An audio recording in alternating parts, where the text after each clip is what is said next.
നേർവീതി പ്രഭാഷണ പരമ്പരയിലേക്ക് ഏവർക്കും സ്വാഗതം. സുവിശേഷകൻ കുഞ്ഞുമോൻ തോട്ടപ്പള്ളി ഇപ്പോൾ നിങ്ങളുമായി ദൈവവചനം പങ്കുവയ്ക്കുന്നു. ശ്രദ്ധിച്ചാലും.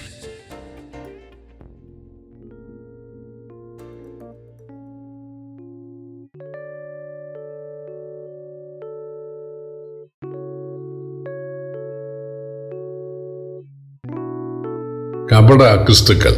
ദൈവനാമത്തിന് മഹത്വം ഉണ്ടാകട്ടെ. ലൂക്കോസിന്റെ സുവിശേഷം 21 അധ്യായത്തിന്റെ 8 വാക്യം ഞാൻ വായിക്കുന്നത് ശ്രദ്ധിച്ചാലും. അതിന് അവൻ, ആര് നിങ്ങളെ തെറ്റിക്കാതിരിപ്പാൻ സൂക്ഷിച്ചുകൊള്ളുവീൻ, ഞാൻ ആകുന്നു എന്നും സമയം അടുത്തിരിക്കുന്നു എന്നും പറഞ്ഞ് അനേകർ എൻ്റെ പേരെടുത്തു വരും, അവരെ അനുഗമിക്കരുത്. കർത്താവായ യേശുക്രിസ്തു യെരുശലേം ദേവാലയത്തിൻ്റെ നാശത്തെക്കുറിച്ചും അതുപോലെ ലോകാവസാനത്തെക്കുറിച്ചും തൻ്റെ വീണ്ടും വരവിനെക്കുറിച്ചും ഒക്കെ ഉള്ള സൂചനകൾ ശിഷ്യന്മാർക്ക് നൽകി. അപ്പോൾ ശിഷ്യന്മാരടുക്ക വന്ന് അതെപ്പോൾ സംഭവിക്കും, അതിൻ്റെ അടയാളങ്ങളൊക്കെ എന്തൊക്കെയാണ് എന്ന് പറഞ്ഞു തരാമോ എന്ന് ചോദിച്ചു. അതിൽ തൻ്റെ വീണ്ടും വരവിൻ്റെ അടയാളം എന്നുള്ള നിലയിൽ യേശു പറഞ്ഞ വാക്യമാണ് ലൂക്കോസിന്റെ സുവിശേഷം 21 വാക്യം നാം വായിച്ചത്. ഞാൻ ക്രിസ്തു എന്ന് പറഞ്ഞ് അനേകർ എൻ്റെ പേരെടുത്ത് വന്ന് പലരെയും തെറ്റിക്കാനായിട്ട് ശ്രമിക്കും.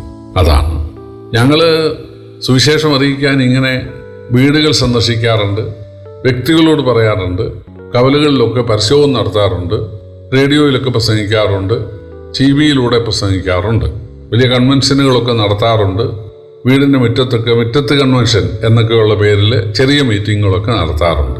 പക്ഷേ ചില ആളുകൾ ഇത് കേൾക്കുമ്പോൾ തമ്മിൽ പറയുന്നത്, അന്ത്യകാലത്ത് അന്ത്യക്രിസ്തുക്കൾ വരും എന്ന് ബൈബിളിലല്ലേ, ഇവർ അന്ത്യക്രിസ്തുക്കളാണ് എന്നാണ്, എന്ന് പറഞ്ഞാൽ എതിർ ക്രിസ്തുക്കളാണ് എന്നാണ്. പ്രിയപ്പെട്ടവരെ, സുവിശേഷം അറിയിക്കുന്ന ആളുകൾ ഞാൻ ദൈവമാണ്, ഞാൻ ക്രിസ്തുവാണ് എന്നാരും പറയാറില്ല. അവർ പറയുന്നത് 2000 വർഷം മുമ്പ് ദൈവം മനുഷ്യനായി തീർന്നു, അത് ദൈവപുത്രൻ കർത്താവായ യേശു ക്രിസ്തു, ജീവനുള്ള ദൈവത്തിൻ്റെ പുത്രനായ ക്രിസ്തു, ആ യേശു നമുക്കായി കുരിശിൽ നരകം അനുഭവിച്ചു, നമ്മുടെ വേദനയും യാതനയും നരകവും അനുഭവിച്ചു, രക്ഷാമാർഗം ഒരുക്കി. ആ യേശു മരിച്ചിട്ട് അടക്കപ്പെട്ട് ഉയർത്തെഴുന്നേറ്റ് അദൃശ്യനായി ജീവിക്കുന്നു. ആ യേശുവിനെ രക്ഷകനായി സ്വീകരിക്കണം. യേശു ഏക വഴി, ഏക സത്യം, ഏക ജീവൻ, ഏക മധ്യസ്ഥൻ, ഏക ഇടയൻ. അതുകൊണ്ട് ആ യേശുവിനെ നിങ്ങൾ കണ്ടെത്തണം. ആ യേശുവിനെ രക്ഷകനായി സ്വീകരിച്ചാൽ മദ്യപാനം വിട്ടുപോകും, മയക്കുമരുന്ന് ശീലം വിട്ടുപോകും, കോപശീലം, അതുപോലെ വ്യഭിചാരശീലം, മോഷണശീലം, ഇതൊക്കെ വിട്ടുപോകും. നന്നായി സംസാരിക്കാനും പെരുമാറാനും നല്ല മനോഭാവമുള്ളവരാകാനും നല്ല ഒരു ജീവിത ശൈലിയുടെ ഉടമയാകാനും സാധിക്കും. നല്ലൊരു വ്യക്തി ജീവിതവും നല്ലൊരു കുടുംബജീവിതവും നല്ലൊരു സഭാജീവിതവും ദൈവം നൽകും. നമ്മുടെ ഭക്ഷണവും പാർപ്പിടവും വസ്ത്രവും ഒക്കെ അതിൻ്റെ ചുമതല കർത്താവ് ഏറ്റെടുക്കും. നമ്മളെ ഭൂമിയിൽ നന്നായി നടത്തും. മരണശേഷം നമുക്ക് സ്വർഗവും തരും, അല്ലെങ്കിൽ ദൈവരാജ്യവും തരും. ഇതാണ് സുവിശേഷം. അല്ലാതെ ഞാൻ ക്രിസ്തുവാണ്, നിങ്ങൾ എന്നെ ആരാധിക്കണം, എന്നെ അനുഗമിക്കണം എന്ന് സാധാരണ ഒരു സഭയിലെ ദേവദാസന്മാർ പറഞ്ഞിട്ടുമില്ല, ഇനിയൊട്ട് പറയുകയുമില്ല. അതുകൊണ്ട് അവരെ അന്ത്യക്രിസ്തുക്കൾ എന്നൊരിക്കലും ചിന്തിക്കരുത്, പറയരുത്. എന്നാൽ ലോകാവസാനം അടുക്കുമ്പോൾ ചില ആളുകൾ പറയും, ഞാൻ സ്വർഗത്തിൽ നിന്ന് വന്നതാണ്, എന്നെയാണ് വിശ്വസിക്കേണ്ടത്, ഞാനാണ് നിങ്ങളുടെ രക്ഷിതാവ് എന്ന് പറയും. കഴിഞ്ഞ നൂറ്റാണ്ടുകളിൽ അങ്ങനെ ചിലർ പറഞ്ഞിട്ടുണ്ട്. അവരുടെയൊക്കെ പലരുടെയും പേരുകൾ നമുക്ക് അറിയാവുന്നതാണ്. അതുകൊണ്ട് ഞാൻ ആ പേരൊന്നും പറയുന്നില്ല. ഈ കാലത്ത് ഈ യുഗത്തിൽ അല്ലെങ്കിൽ ഈ ശതാബ്ദത്തിൽ ദശാബ്ദത്തിൽ മനുഷ്യൻ്റെ രക്ഷയ്ക്ക് വേണ്ടി എന്നെയാണ് അയച്ചിരിക്കുന്നത് എന്ന് ഒക്കെ പറഞ്ഞ്, അതായത് ക്രിസ്തുവിനെ അനുകരിച്ച, ക്രിസ്തുവിനെ പോലെ ഒക്കെ ആളുകളെ സ്വാധീനിക്കാൻ ശ്രമിച്ച ആളുകൾ ഉണ്ടായിട്ടുണ്ടെന്നുള്ളത് ശരിയാണ്. അവരുടെ പിന്നാലെ ചിലർ പോയിട്ടുമുണ്ട്. അവരുടെ പിന്നാലെ പോയി ആത്മഹത്യ ചെയ്തവരുണ്ട്. അവരുടെ പിന്നാലെ പോയി നശിച്ചവരുണ്ട്. ഇന്നും കേരളത്തിലെ ചില സ്ഥലങ്ങളിൽ, അങ്ങനെ തൃശ്ശൂർ ജില്ലയിലൊക്കെ ചില സ്ഥാപനങ്ങളൊക്കെ നടത്തി, അതായത് ഞാനാണ് ക്രിസ്തു, ദൈവം എന്നോട് കൂടെയാണ്, ഇമ്മാനുവേൽ ഞാനാണ് എന്നൊക്കെ പറയുന്ന ആളുകൾ, പറഞ്ഞിട്ടുള്ള ആളുകൾ ഉണ്ട്. അതൊക്കെ നമുക്കറിയാവുന്ന കാര്യമാണ്. എന്നാൽ പ്രിയപ്പെട്ടവരെ, അത് വർദ്ധിക്കാനിടയാകും. ആൾ ദൈവങ്ങൾ, ഞാനാണ് ദൈവം, ഞാനാണ് ക്രിസ്തു എന്ന് പറഞ്ഞാൽ ഞാനാണ് ലോകരക്ഷിതാവ് എന്ന് പറയുന്ന ആളുകൾ ഉണ്ടാകാനിടയാകും.